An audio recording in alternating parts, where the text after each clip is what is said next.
keluarga untuk membacakan riwayat hidup dari almarhumah Eba Benyamin. Riwayat hidup almarhumah Eba Benyamin. Almarhumah lahir pada tanggal 20 Januari 1941. Lahir dari pasangan suami istri. Lahir 20 Januari 1951. Lahir dari pasangan suami istri, yaitu Benyamin dan Esther, dan memiliki 4 saudara, yaitu yang pertama almarhum Yanse, almarhum Elianus dan Adrianus, dan yang keempat almarhumah Eba Benyamin. Kemudian Benyamin menikah lagi bersama Loisa dan dikaruniai 5 orang anak, yaitu Salmon almarhum, Kainama, Elora, Sejati, dan Immanuel. Jadi almarhumah memiliki 9 saudara, 4 saudara seibu, sebapak, dan 5 saudara tidak seibu tapi sebapak.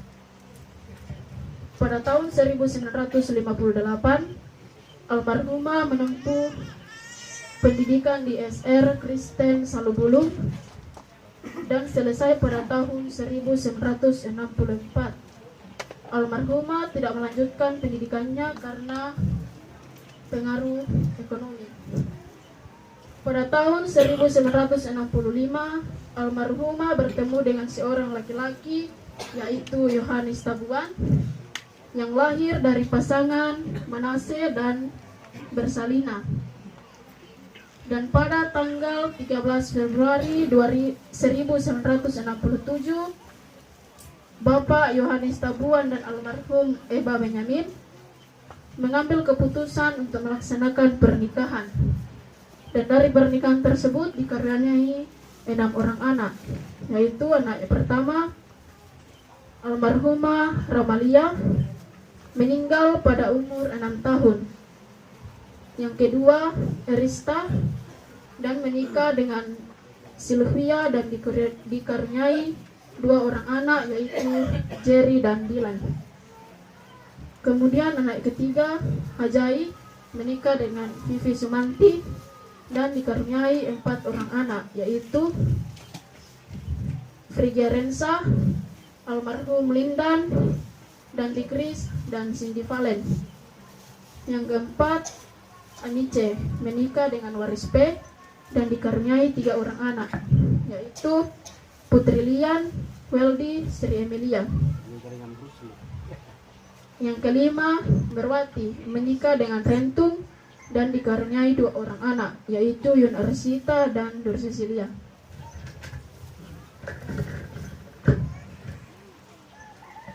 Yang keenam Arnold, menikah dengan Nasmiati dan dikaruniai 1 orang anak, yaitu Pika Junarti. Kemudian almarhumah sudah memiliki cicit dari pasangan Jerry dan Novelia Risti, yaitu Tohir. Selanjutnya riwayat pengabdian. Pada tahun 1970, almarhumah Eba Benyamin menjadi ketua KOR PPR Jemaat Saludadeko. Dan pada tahun 1971, suami dari almarhumah Ibu Eba Benyamin, yaitu Bapak Yohanes Tabuan, menjadi kepala dusun Saludadeko.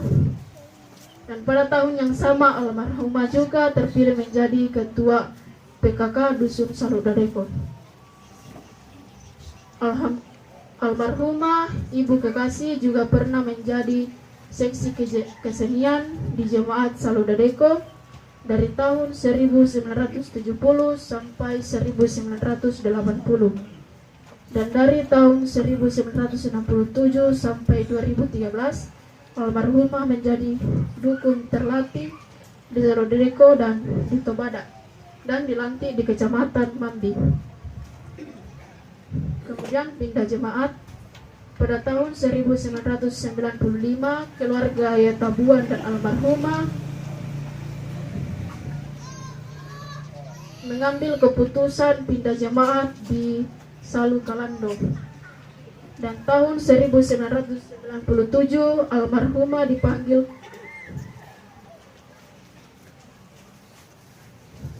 kemudian riwayat penyakit. Almarhumah menderita penyakit stroke ringan yang pertama pada tahun 2012 dan dibawa berobat ke Puskesmas Tobadak 2, dan dari hasil pemeriksaan almarhumah harus dirujuk ke Rumah Sakit Parepare. Dan pada tahun 2020 almarhumah ibu kekasih kembali lagi terkena serangan stroke yang kedua dan dibawa ke Puskesmas Tobadak untuk dirawat. Dan pada hari Jumat tanggal 18 Juli 2022 sekitar pukul 7.00 almarhumah kena serangan stroke berat dan dibawa ke Puskesmas Tobadak 2. Dan dari pemeriksaan almarhumah ibu kekasih harus dirujuk ke Rumah Sakit Topoyo. Dan dari hasil pemeriksaan almarhumah ibu kekasih mengalami penyakit stroke berat di bagian kepala atau gangguan otak, sehingga almarhumah ibu kekasih tidak bisa bicara lagi. Dan dari hasil pemeriksaan juga dokter menyatakan bahwa almarhumah ibu kekasih mengalami patah tulang saraf bagian belakang. Dan anjuran dari dokter, almarhumah ibu kekasih harus dirujuk ke Makassar. Tetapi karena almarhumah ibu kekasih tidak mau untuk dirujuk dan tetap memilih untuk dirawat di Rumah Sakit Topoyo. Kemudian pada hari Senin tanggal 15 Agustus 2022 almarhumah kembali dibawa ke Rumah Sakit Topoyo untuk mendapatkan perawatan. Dan pada hari Kamis tanggal 18 Agustus 2022 almarhumah mengalami drop dan mengalami koma dan tidak pernah sadar lagi. Pada tanggal 20 Agustus 2022 sekitar pukul 21:39 almarhumah ibu kekasih menghembuskan nafas terakhir dengan tenang dan damai di Rumah Sakit Topoyo.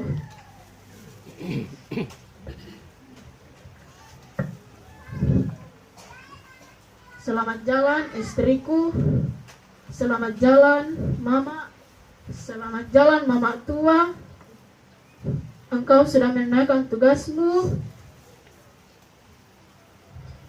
Kau telah melalui pertandingan yang sangat sulit dan tinggallah bersama Bapa dan tinggallah bersama Kristus dalam keabadianmu. Terima kasih, kami kembalikan ke pengacara.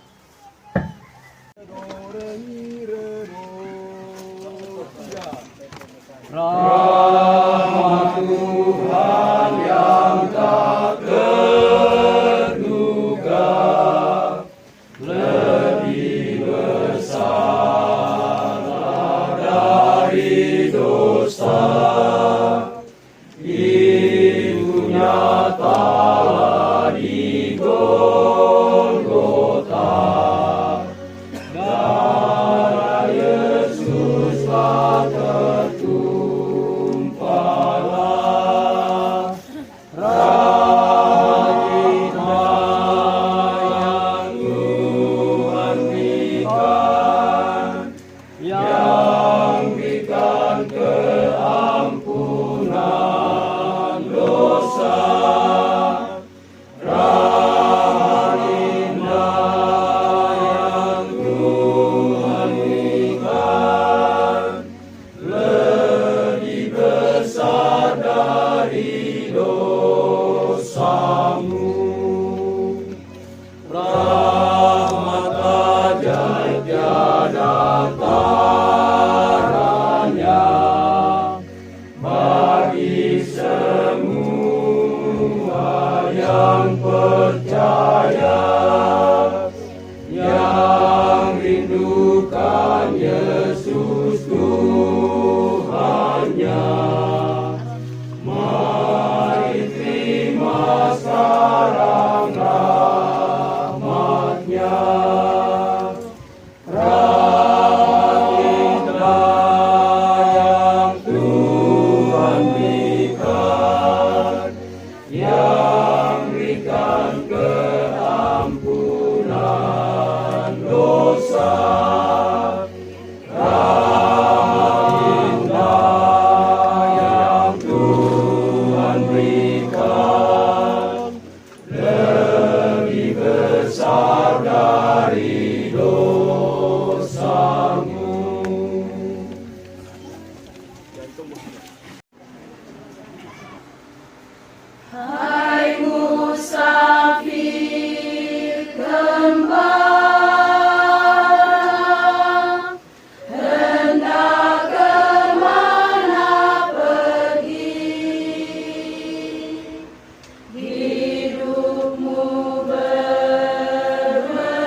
20 sampai 23 saya akan bacakan.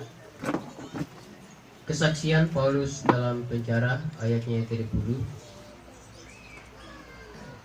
Sebab yang sangat kurindukan dan kuharapkan ialah bahwa aku dalam segala hal tidak akan beroleh malu, melainkan seperti sedia kala.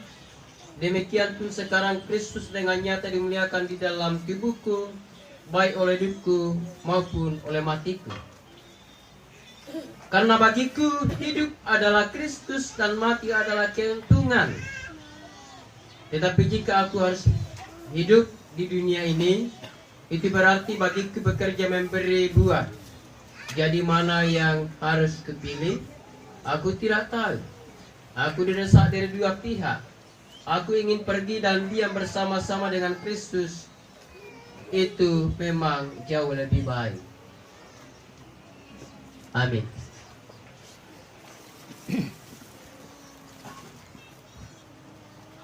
Dari firman Tuhan ini saya bacakan hanya 3 ayat, sebenarnya dari ayat 1 sampai 30.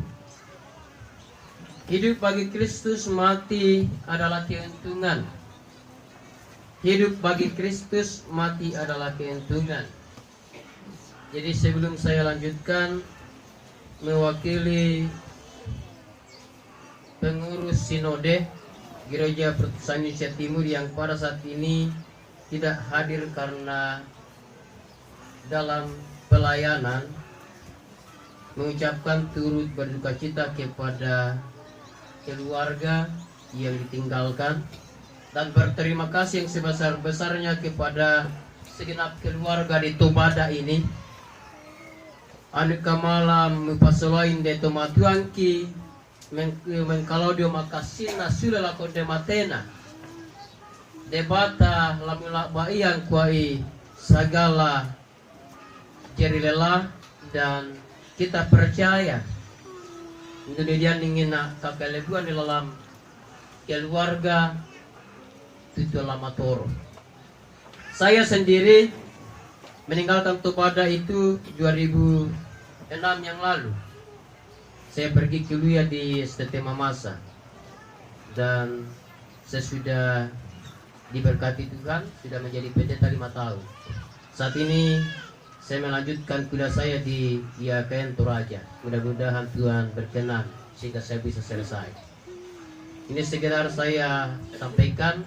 Namalai tak malaku alai sibung kaleku na peperangan luan de tomatuak de Tobada to kupeleles.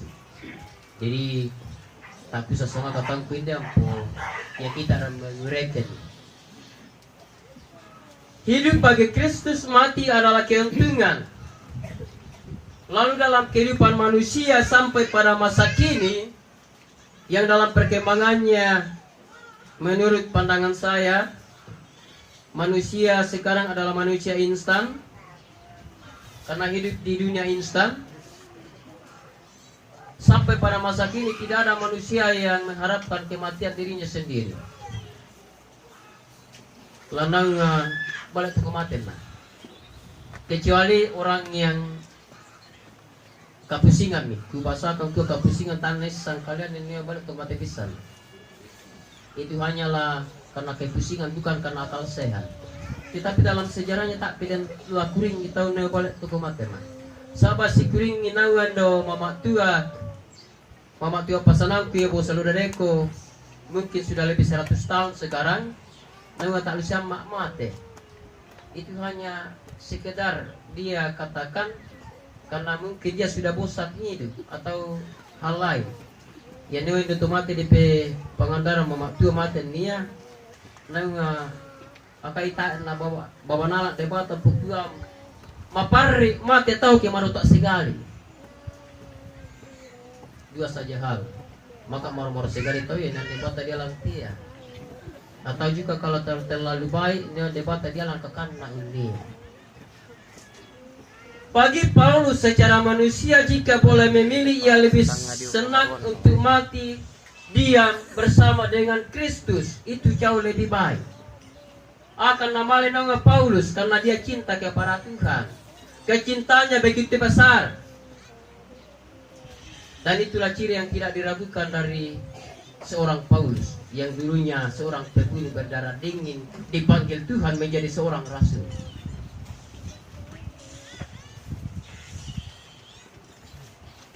Baginya hidup bagi Kristus, mati adalah keuntungan, tetapi masalahnya keuntungan nak mati tahu.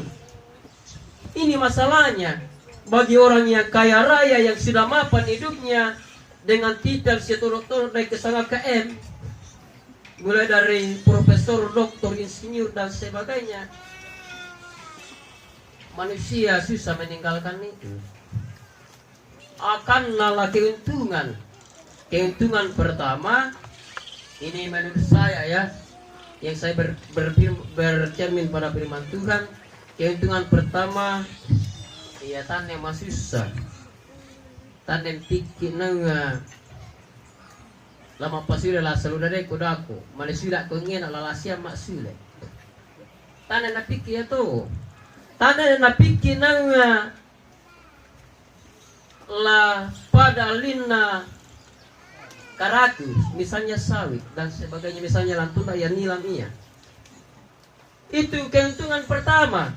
Keuntungan kedua, ketika dia berbuat baik hidup dalam Tuhan, dia meninggalkan jejak yang dapat dipanuti, dicontohi. Ini bahasa saya kemiringnya akakatia nama bahasa senga-senga. Panutan. Ampun ku bahasa indodo otomatis ku aseka si sudah tende. Cuma bahasa Indonesia tidak ada yang tidak kemari. Jadi tak kental lagi main. Itu bahasa Indonesia yang disalintang untuk bahasa daerah. Jadi Bapak Ibu, itu kentungan. Kentungan yang ketiga, misalnya dempi Pak Poroena, ya tanda napik tanda laku pore-pole. Jadi di surga itu tidak ada lagi lah, misalnya si Tama Pak Pendeta lah, gua Pak Pendeta, kita sama-sama dirubah. Misalnya dia si kuring tahu nang matus seto mate ratu dalam mangurang tasule. Ya maka kata mangurang ke kelamate ai. Kemangurang patemo. Umur saya itu baru belasan. Sudah lebih 42. Tetapi saya itu masih terlalu muda ketika di Pasiban di Pahajai mangurang lipi. Tak masih dia agak kalau kesek deh. Di panangin ende dua naga sak lalu utama ende melayani 5 anak dua naga ya sak membatana tak tembua. Jadi Bapak Ibu, keuntungan itu secara manusia itu dari dia. Tetapi keuntungan yang paling menguntungkan adalah pemulihan kemanusiaan terakhir kepada manusia itu sendiri. Jadi kematian itu adalah pemulihan kemanusiaan bagi manusia yang paling terakhir. Dipulihkan, dilahirkan kembali. Ada banyak orang yang mungkin ketika tak napiki hidup, lahir dan matinya manusia itu berbeda. Ketika manusia itu lahir, kemana subuh ni, mesa-mesa anak kumara, si kapetaba, si kali lintal. Susi kapan dita? Susi. Maka kemate, mesa-mesa metaba, si karujo, kelilingnya susi le. Itu kebalikan. Jadi masalah nia, ya si karujo kita tak kena kumara ya. Kalau akan aku tengkol aku marah apa tu?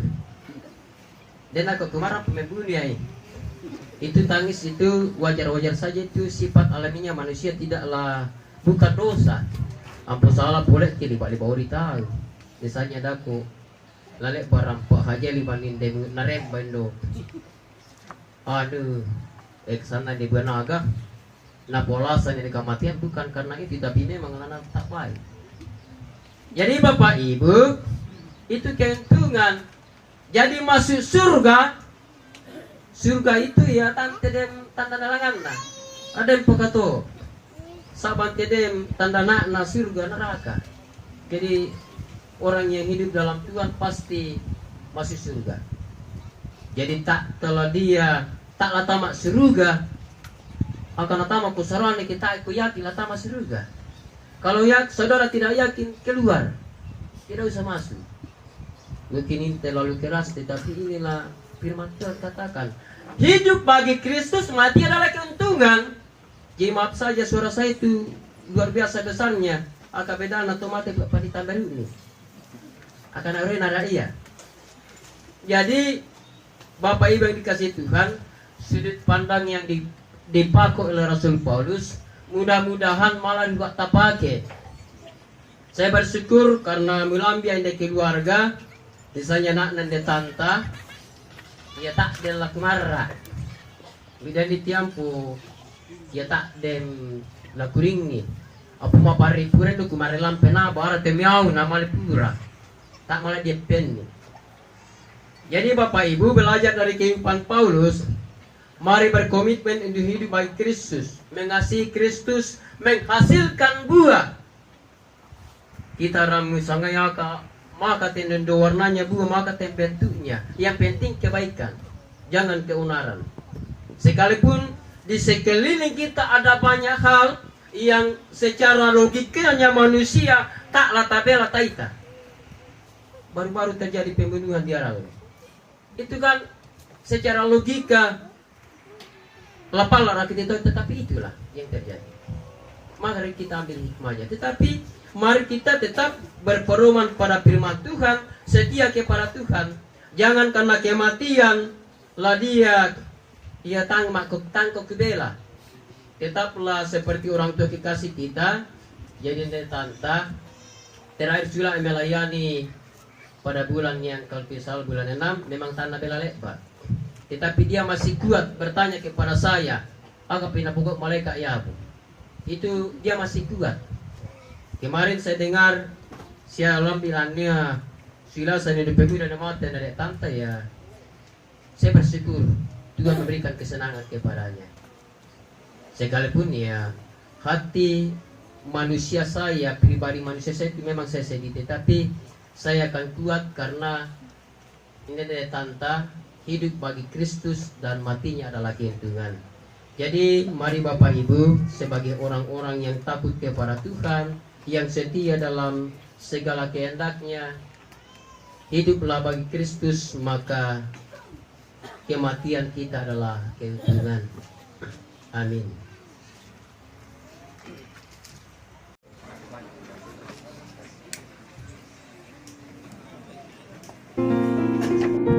Ya, sekali lagi kami ucapkan terima kasih kepada seluruh kaum keluarga yang hadir pada sore dan menjelang sore hari ini.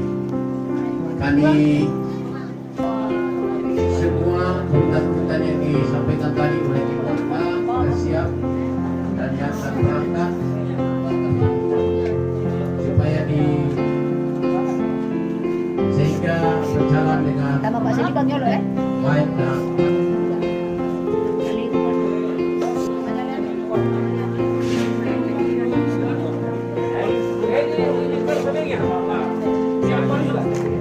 ya, sekali lagi kami ingatkan prosedur yang ada, lebih-lebih yang akan mengantar sampai di sana itu sehingga kami ikuti cerita Tunggu dulu, sabar dulu nih. dengan baik Sabar dulu, tunggu dulu. Tunggu dulu. dan Oke. lebih masih ada Oke, iya. masa depan. Keras.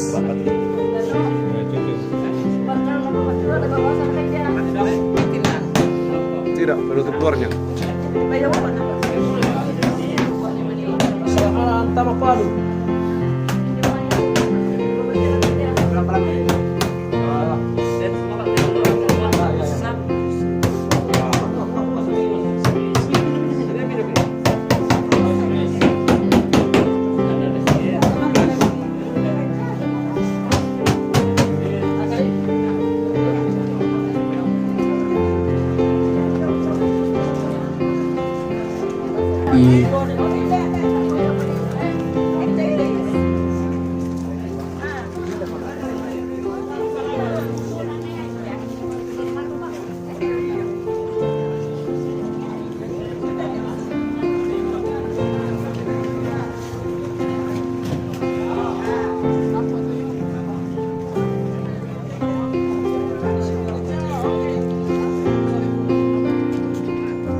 Oh, jadi Mi.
Ari.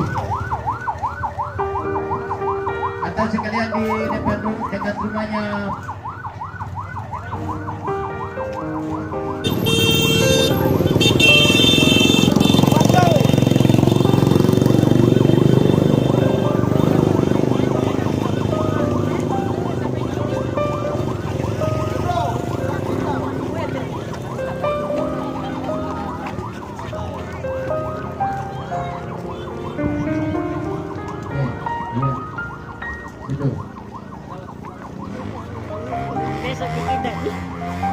Besok pagi.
Langsung dikubur besok deh, jam berapa itu?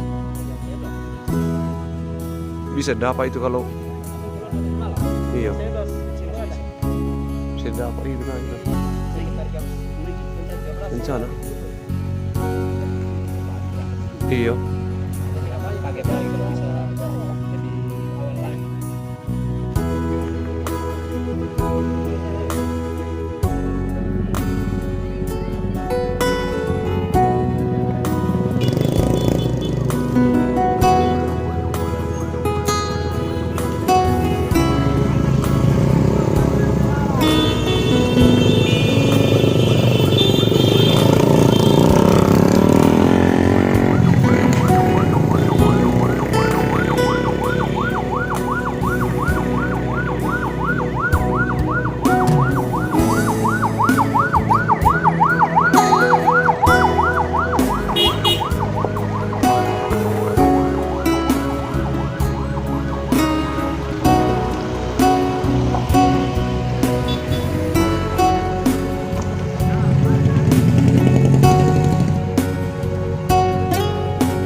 Menutup.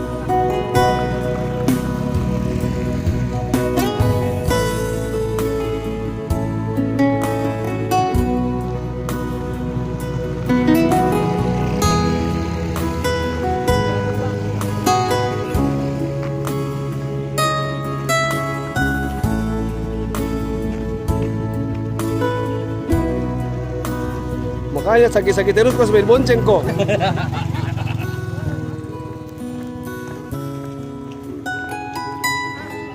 Panas, panas.